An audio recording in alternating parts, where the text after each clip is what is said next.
지금 정치계의 화제의 중심은 추미애입니다. 추미애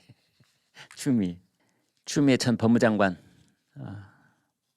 당 대표까지 한 사람이 또 장관 시켜주니까 좋다구나 하고 또 장관하고, 또 그때도 그 모양새가 좀 그렇다.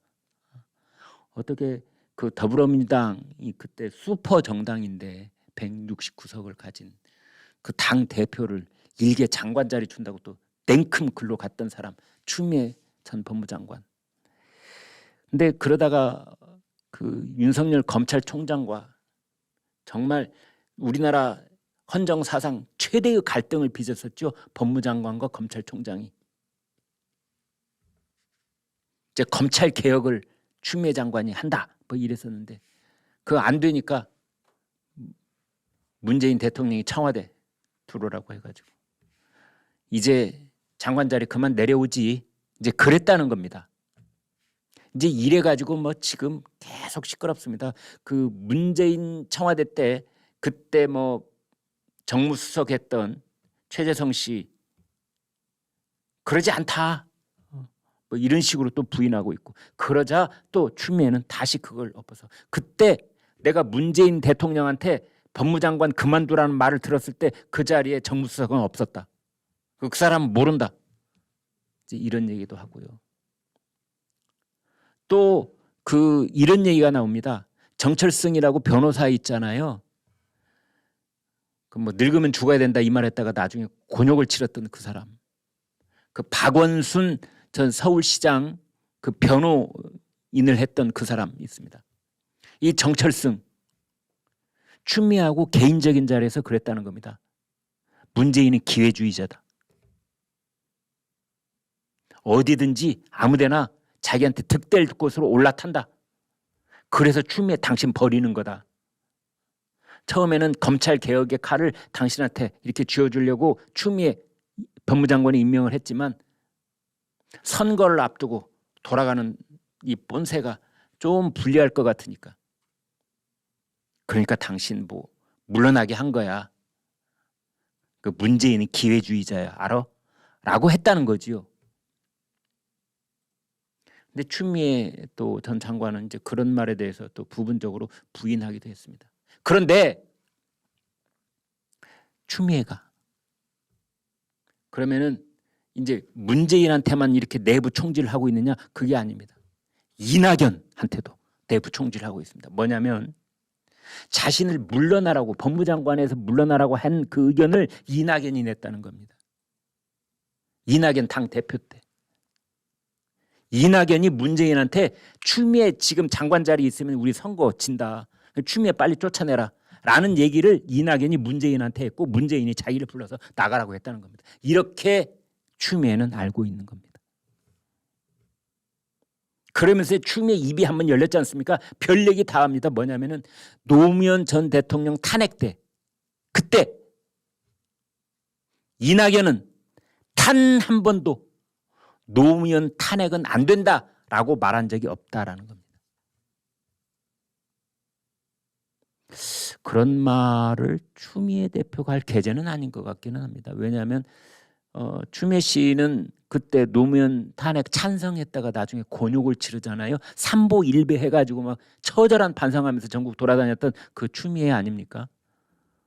근데 노무현 탄핵 얘기를 또 추미애 먼저 또 끄집어 올리는 거 보면은 지금 이제 전방위적으로 난사를 한다. 예. 그런 표현을 제가 쓰는 말이 아니고요. 더불어민주당이 쓰고 있습니다. 추미애 드디어 럭비공이라는 말도 하고, 또 추미애가 드디어 입을 열었네. 지난 대선이 끝난 다음에 작년 3월 10일 날 대선이 끝난 다음에 지금까지 거의 침묵 모드로 일관하고 있던 추미애가 무슨 생각이 있었는지 드디어 입을 열기 시작하고 있다. 큰일 났다 이거. 더불어민주당. 추미애가 입을 열 때마다 더불어민주당에는 큰 참사가 닥쳤었다. 드루킹 사건이 왜 세상에 까발겨진 줄 아십니까, 여러분? 댓글 조작 사건. 그때 추미애가 민주당 대표였었거든요. 근데 추미애가 경찰한테 왜 수사하냐고 그냥 다그쳤거든요. 허위사실 유포 철저히 수사하라. 그래가지고 수사를 해보니까 드루킹 그 뒤에 김경수가 있었다는 거 아닙니까? 그래서 드루킹 댓글 조작 사건의 1등 공신이 추미애인 겁니다. 그 다음에 윤석열 검찰총장한테 감히 내 명을 거역하다니, 법무장관님의 명을 거역하다니, 이 말 한마디로 윤석열 검찰총장을 갑자기 전국에서 가장 국민들이 신뢰하는 대선 후보로 그냥 딱 수직 상승시킨 사람이 바로 추미애인 겁니다. 그래서 국민의힘에서는 그렇게 얘기합니다. 추미애는 국민의힘이 민주당에 심어놓은 비밀병기다.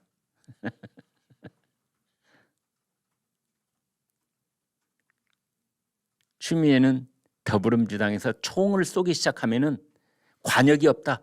그냥 저쪽에서부터 이쪽까지 두두두두두두두 이렇게 다 쏘는 거다.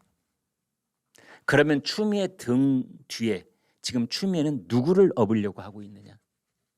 친명계. 조국 전 법무장관, 이재명 현 대표 등등을 지원하면서 그쪽하고 한 그룹으로 되면서 자기의 정치적 공간을 넓혀가고 있다. 왜? 총선이 다가오고 있기 때문에.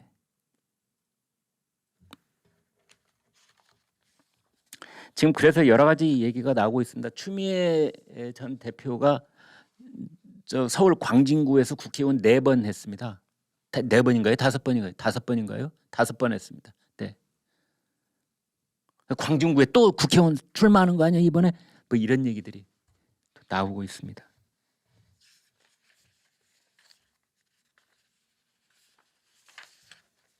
별의별 얘기가 다 나와 있는데요.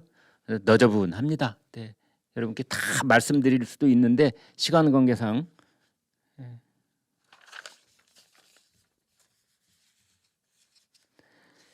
그 가장 뼈아픈 얘기가 이런 겁니다. 네. 한 민주당 내 재선 의원이 이야기를 했다는 건데요. 추미애 전 장관은 지난 대통령 선거 때부터 슬슬 친문에서 친명으로 환승하는 움직임이 있었는데 이제 그 입장이 분명해진 것 같다.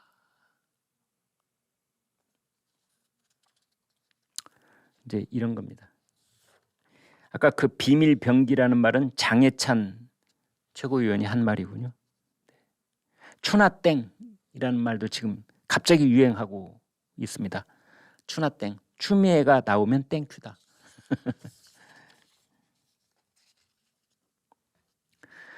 문재인 전 대통령이 최근에 사진을 하나 냈는데요. 그 사진에 보면은 강선우 더불어민주당 의원, 저기 지금 왼쪽에 있는 사람이 강선우 의원인데요.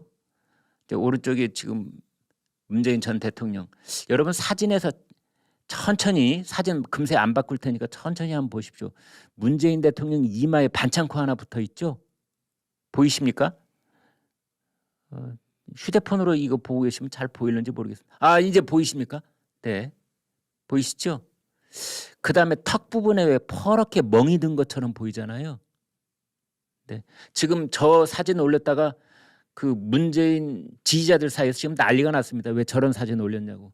저 이마에 지금 반창고 묻힌 것은 벌한테 쏘였답니다. 어떻게 했길래 벌한테 쏘이죠? 요즘 벌 잘못 쏘이면 큰일 납니다. 네.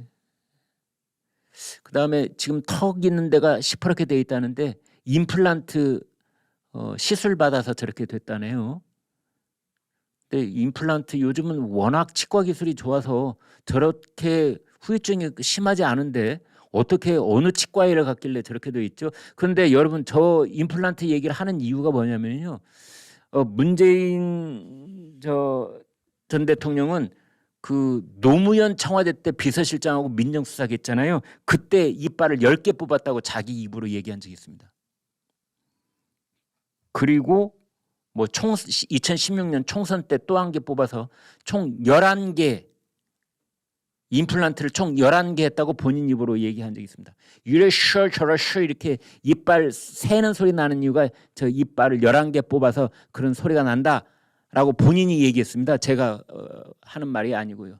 근데 이번에 또 임플란트면 이번엔 13개째 했나요? 14개째 했나요? 아무튼 저런 일이 있었습니다.